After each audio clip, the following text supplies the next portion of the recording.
Today we want to talk about the Atlantic slave trade as it fits into this conversation about the age of exploration.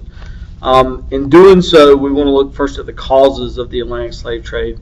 Why basically were millions of Africans taken off of that continent, sold to Europeans, and traveled across the Atlantic Ocean to serve as the massive labor force needed to make the colonial effort in that part of the world effective and profitable. And we've really just answered the question of the causes. Because it was profitable, it was cheap. If you're looking for cheap labor, nothing's cheaper than free. Now, obviously, slaves had to be bought and had to be transported, but in the long run, not having to pay wages made farming of cash crops, which is what these plantations in the Americas were dedicated towards, whether it was sugar plantations in the Caribbean or tobacco, or later even as the United States develops the cotton plantations.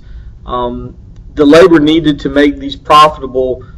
You definitely got more bang for the buck by not having to pay the labor. So it was definitely an economic situation. It was also more effective because these Africans already had the immunities to many of the diseases that were killing the Native American populations when their interaction with the Europeans first unfolded.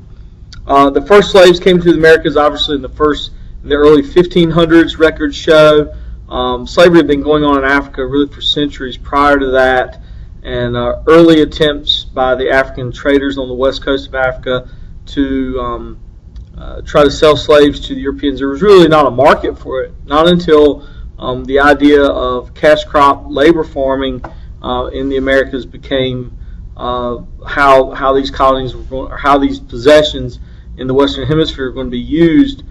Does it really make sense? So slaves would come to African slaves would be transported to colonies that are now in North America, not until the early 1600s. Jamestown, in fact, becomes the first destination for African slaves in what would become the United States in 1619.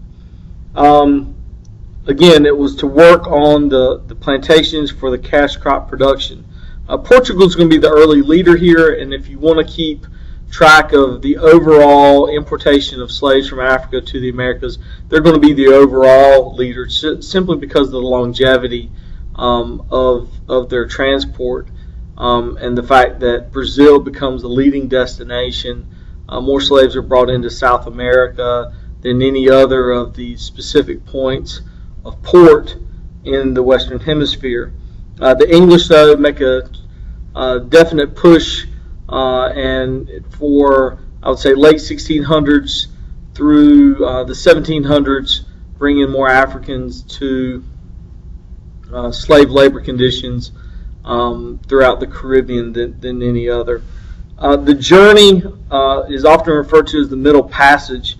This is part of the triangular trade between Europe, Africa, and the Americas, with goods being transported down to Africa, slaves across to the Americas, and then either raw materials or goods back to Europe or Africa. This journey was brutal and long, 2, perhaps even 3 months. Very tight conditions, very unsafe conditions, very dangerous, in fact. And it says that perhaps 20% of all slaves loaded onto these ships would die. So this type of transportation is definitely going to have the dehumanizing effect that slavery will carry into societies, even when slavery is over, which continues to be for many societies a point of discrimination and even racism to this day. It says the numbers are close to 10 million would be transported. 10 million slaves would be taken off the continent and transported to the Americas. Most of those to the West Indies and South America. Conditions in America, though, continued to be brutal. Slavery in America was not, if you made it to America as a slave, you didn't make it to safety. It was continuing to be dangerous. Beatings were common. Also, the fact that this slavery was hereditary. Children born into slavery were also continuing to be slaves. So, looking at the historical importance, families and cultures in Africa were obviously destroyed. When you take that amount of people off the continent, the best, the brightest, the fittest, because they would make, of course, the best laborers, then Africa is going to experience struggles that carry on even into the 20th century. If you combine this removal of people for slavery, along with the imperialism from Europe in the 19th century, Africa's struggles even today are continuing consequences. Also, you have to recognize that the importation of slaves into the Americas has a tremendous contribution, however, to cultural and economic development in the Americas. The Americas would not have been successful without the slave labor.